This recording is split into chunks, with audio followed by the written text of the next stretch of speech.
Hey guys, Bee Man Dan here. If we say bees, I became a cat. Just kidding, I'm still here. But the cat bench has a beehive right there. Say hi, girls.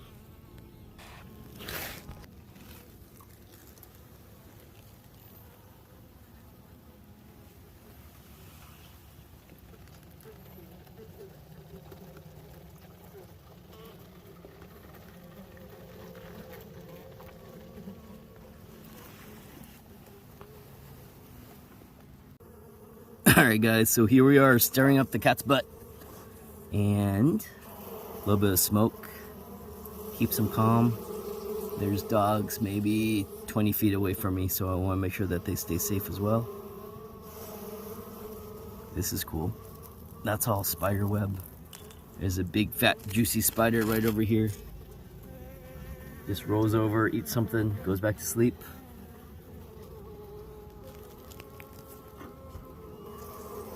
And this hive has been here for a couple months. I can tell based on the coloration of the honeycomb. The yellow right over here is on the newer side. This is maybe a month or so in coloration when it turns this yellow.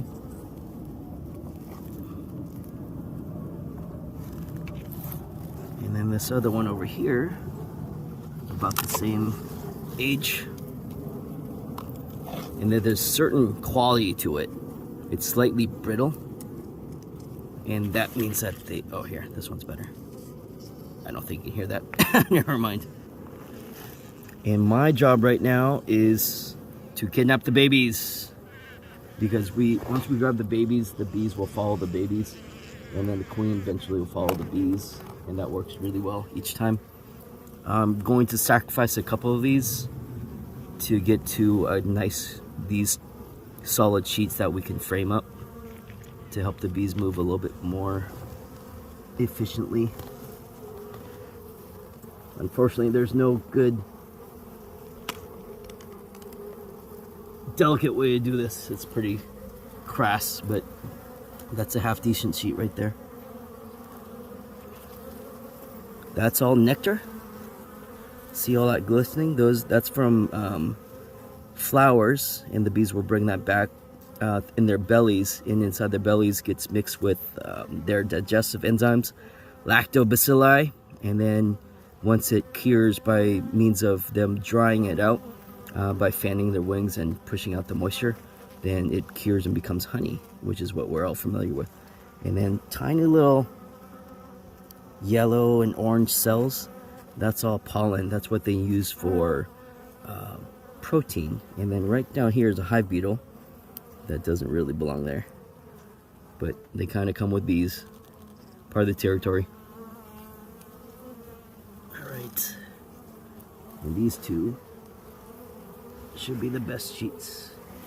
What I'm looking for are the babies again, and I'm not finding them. There we go, babies. See these cells right here? That's capped larvae. And then you can see white little grubbies. Those are on the younger side. I'm not really looking for the queen. I'm trying to get these bees into the box as quick as possible.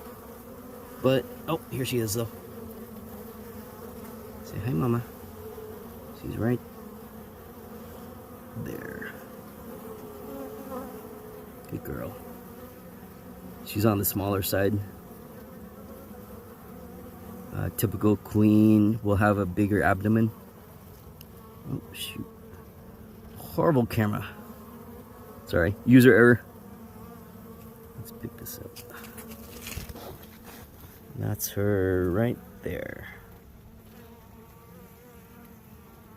Some queens will be right around 50% bigger. This queen is probably 20% bigger? 25? 27? 27.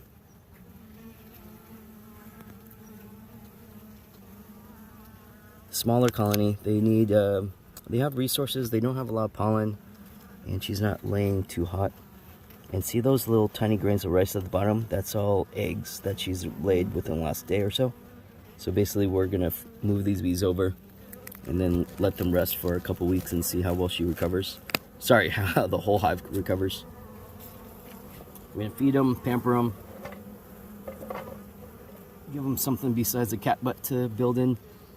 So that's what it looks like when we kidnap the babies. This frame is going to go inside the box, and then I want to make sure that these bees stay on top of here and I don't squish the queen on accident. And one last paparazzi moment with her. Say bye, mama.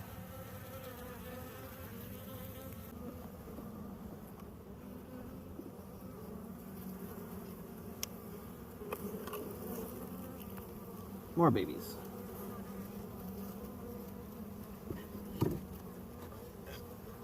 Now the most crucial part to this, right now it's about 57 degrees, I think, according to my thermometer earlier when I was driving.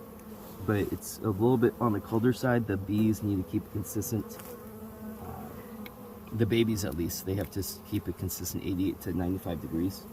So this part is crucial to get the rest of these bees inside this box as quick as possible, because they need to keep the babies warm. Okay, there's no good delicate way to this part.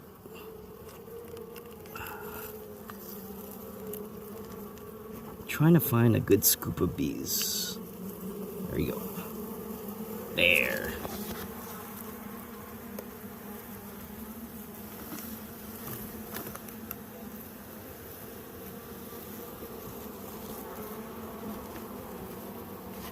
And what I'm looking for is the behavior to crawl this way onto the babies. It's winter here in San Diego, so it's fairly, and then I think we're technically still in a drought, so there's not a lot of resources. This one's coming in with pollen pants, but it's tiny pollen pants. See that little yellow speck right there? She's carrying back a load of food, tiny load of food. It's like going to the grocery store and bringing back a single apple. Okay, 2 apples. She's got both legs.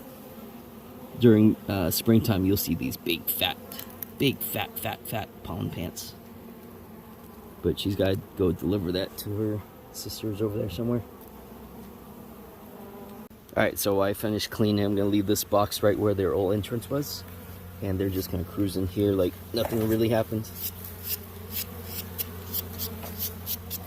And then hopefully after about 5-10 minutes or so, we'll see that this right here completely covered by bees. And then that's when I know we did good. Oh, this is fun.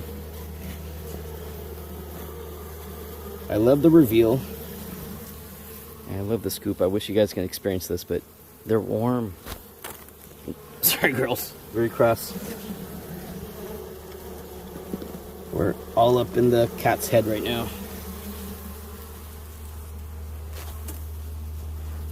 There's probably a couple jokes about sticking my hand up a cat's butt. I'm not gonna do it.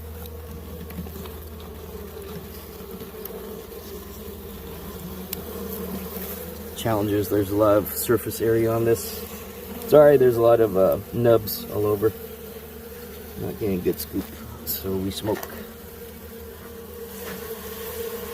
Say hi, spider.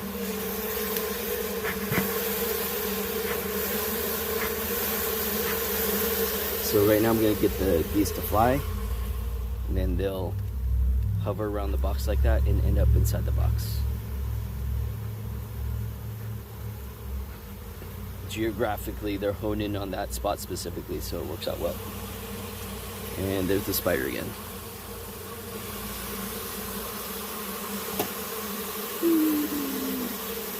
And bye-bye.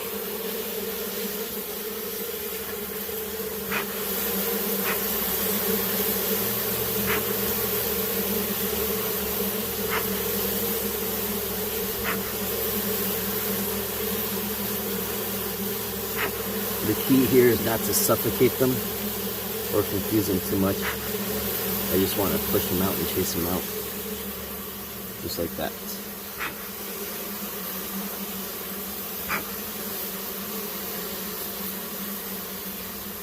Seriously, spider.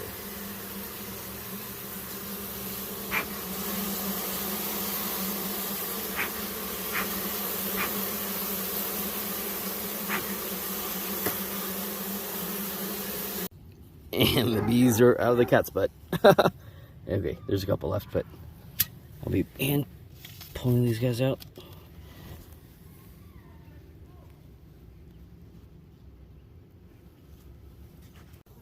All right, so the bees are inside the box and all is mostly well.